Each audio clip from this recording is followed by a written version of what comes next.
Generally सामान्यतया double entry system और double account system को एक ही माना जाता है। अकाउंटिंग की कुल चार पद्धतियां हैं, मेथड्स ऑफ अकाउंटिंग, जिसमें एक डबल एंट्री सिस्टम, दूसरा सिंगल एंट्री सिस्टम या इनकम्प्लीट रिकॉर्ड, तीसरा इंडियन अकाउंटिंग सिस्टम और चौथा डबल अकाउंट सिस्टम। जो फाइनेंशियल ट्रांजैक्शंस हैं उनका एंट्री करने के लिए, उनका लेखा करने के लिए डबल एंट्री सिस्टम, दोहरा लेखा पद्धति को, दोहरा लेखा प्रणाली को अपनाया जाता है। ये सर्वमान्य है, ये इनको वैधानिक मान्यता है। लेकिन जो छोटे व्यापारी हैं जो पूरा रिकॉर्ड नहीं रख सकते, अपना प्रॉफिट या बिजनेस रिजल्ट कैलकुलेट करने के लिए सिंगल एंट्री सिस्टम या अधूरी लेखा पद्धति को अपनाते हैं। इसी प्रकार से जो इंडियन अकाउंटिंग सिस्टम है उसमें भारतीय भाषाओं का उपयोग करते हुए डबल एंट्री सिस्टम के नियमों का पालन होता है। यानी कि लेखा करने की जो डबल एंट्री सिस्टम है वो इंडियन अकाउंटिंग सिस्टम में अपनाया जाता है।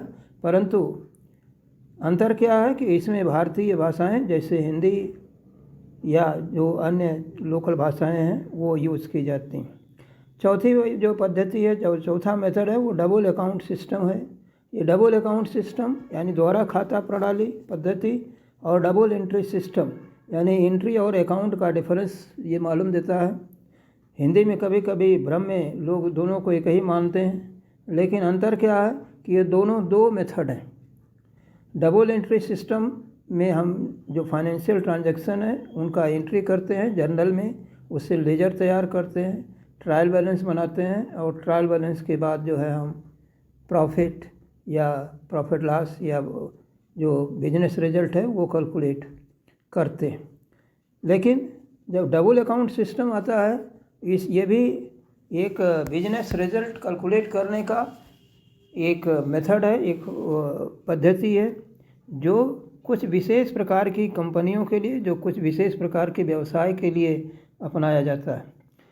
डबल एंट्री सिस्टम के बेस पर जो हम जर्नल तैयार करते हैं, लेजर तैयार करते हैं, ट्रायल बैलेंस बनाते हैं, यहाँ तक जो है डबल अकाउंट सिस्टम में ट्रायल बैलेंस तक डबल एंट्री सिस्टम अपनाई जाती है। परंतु जब फाइनल अकाउंट या प्रॉफिट एंड लॉस अकाउंट और बैलेंस शीट बनाने जाते हैं तो वहाँ कुछ प्रकार के विशेष कंपनियों के लिए जो है अपनाते हैं डबल अकाउंट सिस्टम। ऐसी कंपनियों की जो विशेषताएं हैं क्या है कि वो इनकी स्थापना किसी विशेष अधिनियम के अंतर्गत होती है। ऐसी कंपनियों में पूंजी की अधिक आवश्यकता होती है।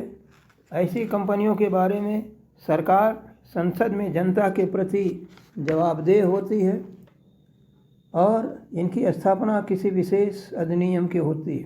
जैसे आपका इंडियन इलेक्ट्रिसिटी एक्ट है 1910, electricity supply act 1948 and 1978, Indian railway act 1890 है, 1989 है, 1905 में बना है।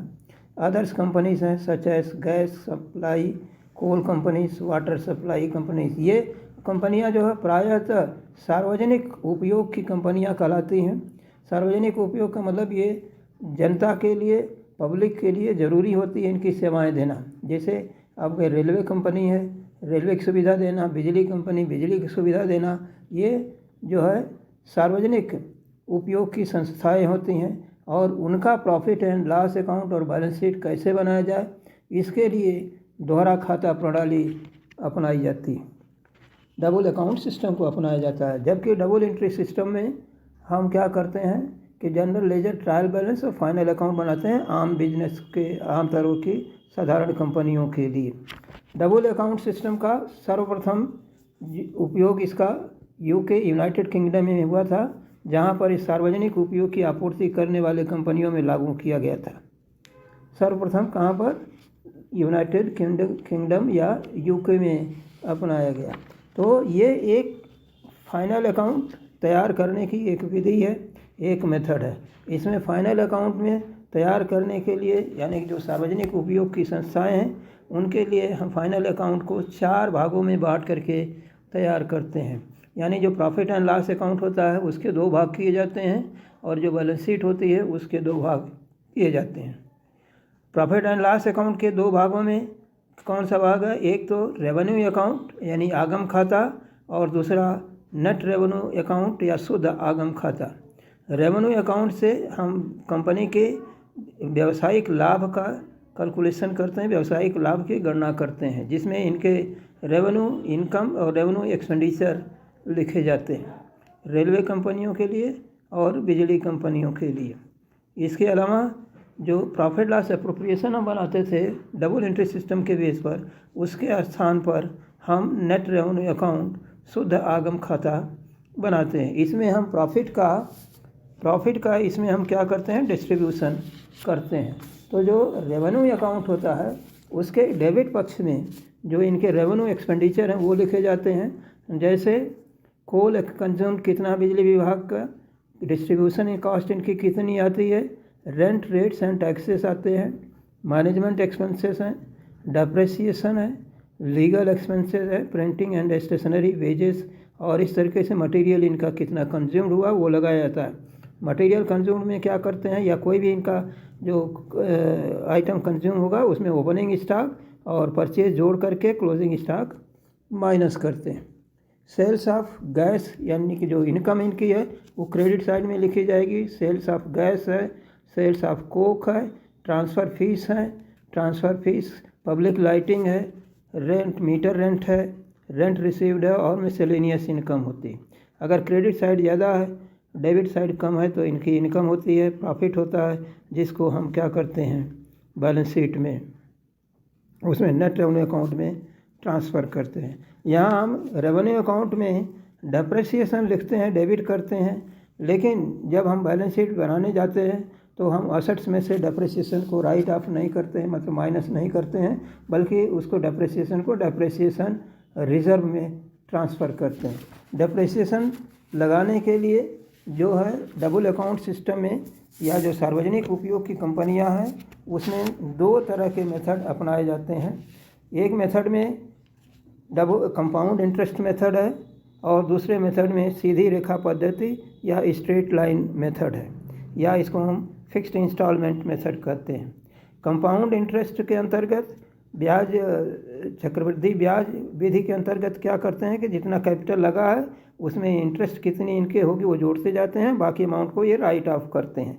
लेकिन जो कॉस्ट है उसके 90%, मतलब जो कंपाउंड इंटरेस्ट है उसके अंतर्गत संपत्ति की जो ओरिजिनल कॉस्ट है, मूल लागत है, उसके 90% को हम 4% ब्याज दर पर हरासित करते हैं या डिप्रिसिएट करते हैं।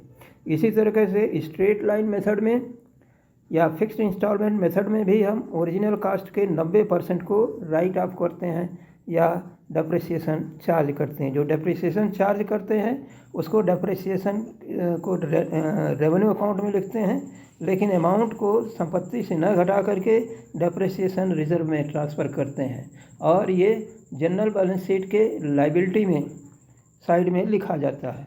तो रेवेन्यू अकाउंट से हम प्रॉफिट ज्ञात करते हैं। दूसरा जो है नेट रेवेन्यू अकाउंट, जिसको हम शुद्ध आगम खाता कहते हैं, ये लाभ हानि नियोजन खाते के स्थान पर बनाया जाता है। इसमें क्या किया जाता है कि पिछले साल का जो नेट रेवेन्यू अकाउंट का बैलेंस है वो ले आया जाता है। इसके अलावा जो रेवेन्यू अकाउंट का प्रॉफिट होगा उसको क्रेडिट साइड में लिखेंगे। जो इनके ब्याज है, जो ब्याज इन्होंने दिया है जो ब्याज इन्होंने दिया है, लोन पर दिया होगा, डिवेंचर पर दिया होगा, ये यानी फिक्स्ड जो लायबिलिटी है उस पर जो ब्याज दिया गया है वो नेट रेवेन्यू अकाउंट में डेबिट में लिखते हैं। इसके अलावा जो प्रॉफिट ये ट्रांसफ़र करते हैं, जैसे जनरल रिजर्व में ट्रांसफ़र किया, जैसे कॉन्टिजेंसी रिजर्व में किया, वो लिखा जाएगा नेट रेवेन्यू अकाउंट के डेबिट साइड में। जो डिविडेंड है बांटा जाएगा, इंटरिम डिविडेंड, ये भी हम नेट रेवेन्यू अकाउंट में लिखते हैं। अगर इनको डिविडेंड रिसीव हो रहा है तो क्रेडिट साइड में लिखेंगे। बैंक से ब्याज अगर मिल रहा है तो interest on bank account credit side में लिखते हैं।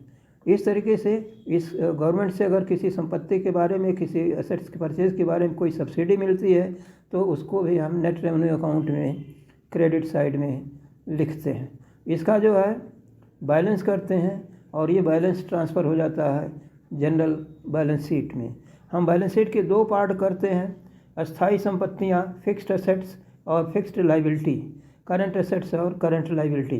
करंट एसेट्स और करंट लाइबिलिटी के लिए जनरल बैलेंस शीट बनाते हैं, जबकि फिक्स्ड एसेट्स और फिक्स्ड लाइबिलिटी के लिए हम कैपिटल अकाउंट या इसका नाम देते हैं receipts and expenditure on capital account बनाया जाता है। ये 3 कॉलम में बनाते हैं। अमाउंट जो 3 कॉलम में लिखते हैं, पिछले साल तक कितना इनका अमाउंट था, इस साल कितना इन्होंने उसमें अमाउंट जोड़ा है और टोटल कितना। इसलिए इसको देखते हैं कि कितना इनकी जो फिक्स्ड इनकम हुई है, फिक्स्ड लाइबिलिटी इनकी इंक्रीज़ हुई है, या जो फंड इनको मिला है फिक्स्ड लाइबिलिटी के रूप में, जैसे एक शेयर्स हैं या डिबेंचर्स हैं या मॉर्गेज लोन है, ये सब जो है क्रेडिट साइड में लिखा जाएगा। और पिछले साल तक कितना था और इस साल कितना मिला है, उसमें से कितना खर्चा जो इस साल मिला है, कितना खर्चा इन्होंने फिक्स्ड एसेट्स में किया है, वो डेबिट साइड में लिखा जाता है। डेबिट साइड में यानी संपत्तियों में कहाँ कहाँ इन्होंने लगाया। अगर अमाउंट बच जाता है तो उसको जनरल बैलेंस शीट में लिखते हैं। सरकार इसी के माध्यम से संसद में जवाब देती है कि हमने कैपिटल बजट कितना, कैपिटल पूंजी संपत्तियों के लिए बजट अलॉट किया था, कितना खर्च किया गया किस आइटम में। जो कैपिटल अकाउंट का जो बैलेंस है वो बैलेंस जनरल बैलेंस शीट में हस्तांतरित करते हैं या ट्रांसफ़र करते हैं। इसके बाद जब हम सामान्य चिट्ठा या जनरल बैलेंस शीट बनाते हैं चौथे पॉइंट में, जिसमें केवल हम करंट एसेट्स और करंट लाइबिलिटी लिखते हैं, इसके अलावा नेट रेवेन्यू अकाउंट का जो बैलेंस है वो ट्रांसफ़र करके लिखते हैं। इसके बाद जो इनकी करंट लाइबिलिटी होती है, जैसे सन्ड्री क्रेडिटर्स हैं या क्रेडिटर्स फॉर कैपिटल एक्सपेंडिचर जो बाकी रह गए हैं, वो लिखे जाते हैं। डेप्रिसिएशन फंड या डेप्रिसिएशन रिजर्व लिखते हैं और रिजर्व फंड लिखते हैं। Share premium, security premium, sinking fund, जितने भी रिजर्व होते हैं सब ये जनरल बैलेंस शीट में लिखते हैं। एसेट साइड में स्टोर्स इन हैंड है, सन्ड्री डेटर्स से जो करंट एसेट्स हैं, preliminary expenses, securities, special items, cash in hand, cash at bank और सिंकिंग फंड इन्वेस्टमेंट लिखा जाता है।